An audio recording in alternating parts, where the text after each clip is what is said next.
আজকে আমি এমন এক জায়গায় চলে এসেছি যেখানে আপনি খাসি কালো ভুনা, গরুর কালো ভুনা, গরুর লাল ভুনা, চিকেন এই সব ধরনের খাবার পাবেন আপনি একসাথে এক ছাদের নিচে। আর এর সাথেও রয়েছে এখানের হান্ডি বিফ, হান্ডি কড়াই যেইগুলো আছে সব আইটেমগুলো এখানে আপনি একসাথেই পেয়ে যাবেন। আর এখানের খাবারগুলো নাকি খুব মজাদার হয়।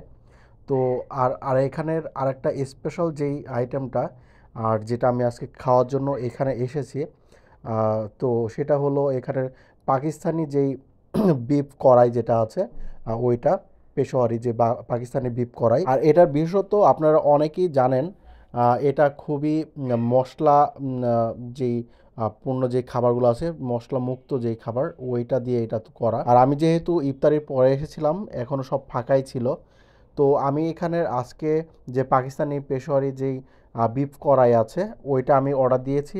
আর হলো এখানে রুমালি রুটি যেটা আছে ওইটা অর্ডার দিয়েছি। রুমালি রুটি দুইটা অর্ডার দিয়েছিলাম। আর এই বিফ কড়াই যেটা, এটার সাথে এক পিস বড় নল্লি দিয়েছিল।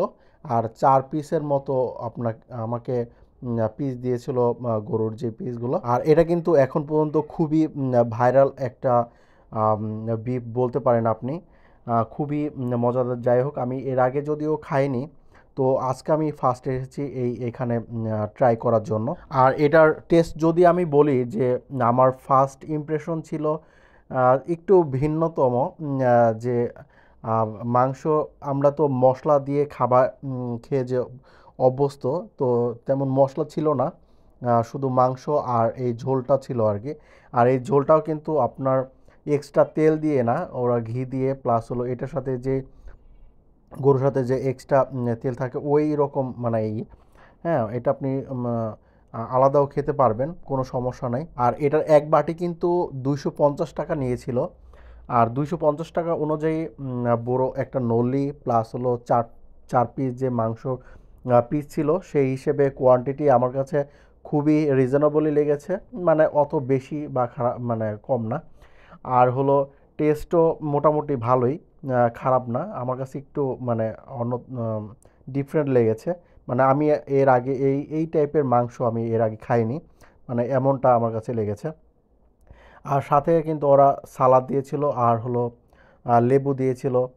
তো এই রুমালি রুটি দিয়ে মাংস খেতে আমার কাছে মোটামুটি ভালোই লাগছিল। আর এই পাকিস্তানি বিফ কড়াই এটা তো মূলত পাকিস্তানের একটা খাবার। আর ওরা হলো মশলা যুক্ত কিছু খায় না। আর ওরা বেশি সবসময় মাংস বা এই টাইপের কিছু খায়, তবে মশলাযুক্ত না খাওয়াতে ওরা কিন্তু অনেক হেলদি থাকে, আমাদের মতো মানে রোগারুগ্ন এরকম থাকে না।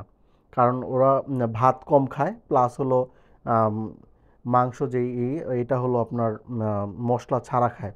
তো সেই আঙ্গিকেই আর কি এই মশলা মুক্ত যে বলেন এই বিফ কড়াইটা আর কি রান্না করা হয়েছে। আর সত্যি কথা বলতে এটা খেয়ে আমার মনে হচ্ছিল যে মানে আমাদের মুখের সাথে এটা না আর কি। আমরা সিরাজের চুই গোস্ত যেমন মশলাদার থাকে ওরকম খেয়ে আমরা অভ্যস্ত। তো যাই হোক, আমার কাছে মোটামুটি ভালোই লেগেছে, খারাপ লাগেনি।